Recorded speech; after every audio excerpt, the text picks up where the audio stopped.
Baik, selamat pagi dokter dan semuanya. Sekarang saya akan mempresentasikan tentang radiologi sinusitis, yang dimana radiologi sinusitis itu terdiri dari foto polos dan juga CT scan. Untuk foto polos terlebih dahulu yaitu ada Waters dan juga Caldwell. Untuk foto polos Waters yaitu merupakan gambaran radiografi yang diperoleh dengan melewatkan berkas sinar X dengan dagu pada suatu sudut dan digunakan untuk memperoleh informasi diagnostik tentang tulang bagian depan kepala dan terutama sinus maxillaris dan frontalis. Untuk indikasinya yaitu digunakan untuk menilai sinus maxillaris, struktur wajah, polip, kista, dan juga trauma. Untuk kelebihannya yaitu visualisasi jelas pada sinus maxillaris, kemudian ideal untuk menilai air fluid level atau gas cairan. Keterbatasannya yaitu sinus frontalis dan ethmoid kurang jelas karena overlapping dengan struktur lain. Kemudian pada bagian-bagian foto Waters normal, kita dapat melihat sinus frontalis, sinus ethmoidalis, sinus maxillaris, sinus phenoidalis, kemudian cavum nasi dan juga septum nasi. Baik, selanjutnya saya akan menjelaskan sedikit tentang kasus yang dimana kita dapat membandingkan foto Waters normal dan juga foto Waters yang memiliki kelainan. Untuk yang pertama, yaitu pada gambar di bawah ini didapatkan sinus frontalis, sinus ethmoidalis yang normal, kemudian sinus maxillaris terdapat opasitas dan air fluid level pada sinus maxillaris dextra. Untuk sinus phenoidalis yang normal, kemudian pada cavum nasi tampak penebalan, kemudian septum nasinya normal dan tulang fasianya normal, tidak ada fraktur. Untuk kesimpulannya yaitu sinusitis akut maxillaris dextra. Selanjutnya untuk yang kedua yaitu pada gambar di bawah didapatkan sinus frontalisnya normal, sinus ethmoidalisnya normal, sinus maxillarisnya tampak penebalan pada sinus maxillaris dextra, namun tidak didapatkan air fluid level. Untuk sinus phenoidalisnya tampak normal, untuk cavum nasinya tampak penebalan mukosa, kemudian pada septum nasinya ada deviasi ke arah sinistra, untuk tulang fasianya normal. Untuk kesimpulannya yaitu sinusitis kronis maxillaris dextra, kemudian ada deviasi septum nasi ke arah sinistra. Yang kedua ada foto polos Caldwell, di mana posisi Caldwell adalah proyeksi posterior anterior atau PA dengan sudut caudal sekitar 15 hingga 20 derajat terhadap detektor. Digunakan untuk visualisasi sinus frontal dan ethmoid.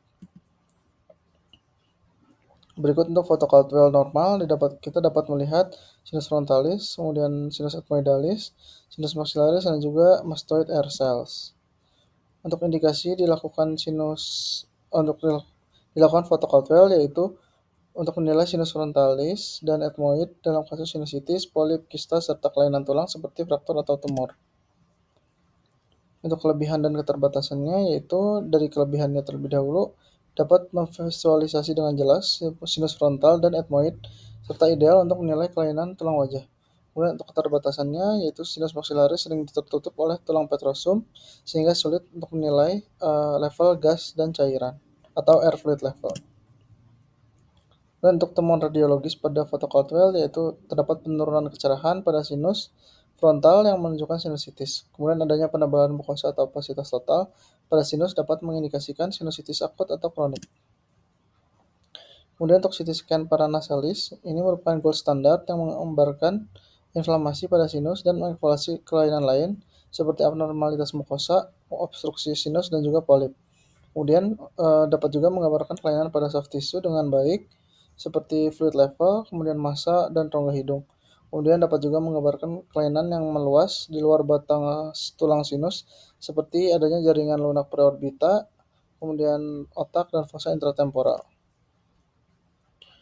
Kemudian untuk CT scan paranasalis ini dapat menggambarkan kelainan lebih baik pada sinus phenoid dan ethmoid. Kemudian untuk CT scan non-kontras direkomendasikan untuk sinusitis rekuren atau kronis. Kemudian dapat juga melihat hubungan sinus-sinus ke orbita dan otak yang penting bagi pasien dengan rhinosinusitis yang berat dan dapat terjadi komplikasi.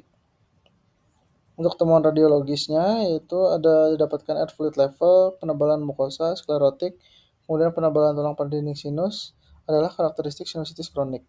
Untuk sinus ethmoidnya, hasil penemuan berupa penebalan mukosa, opafikasi total, remodeling, dan penebalan tulang akibat osteotism dan poliposis.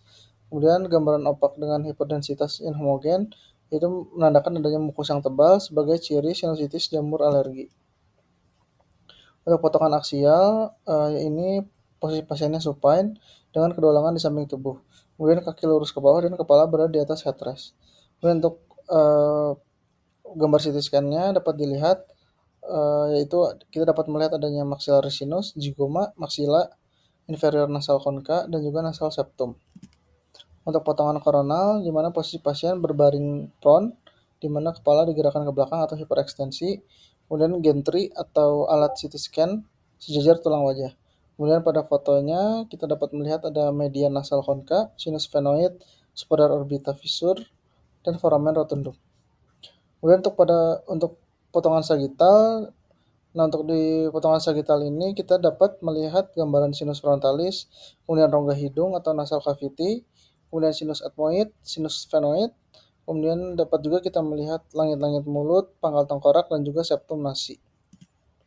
Kemudian untuk kegunaan potongan sagittal ini yaitu menilai ketebalan mukosa sinus, misalnya pada sinusitis kronis, kemudian menilai adanya obstruksi saluran drainase sinus, kemudian menilai lokalisasi polip atau massa di dalam sinus. Baik, sekian dari paparan saya. Terima kasih.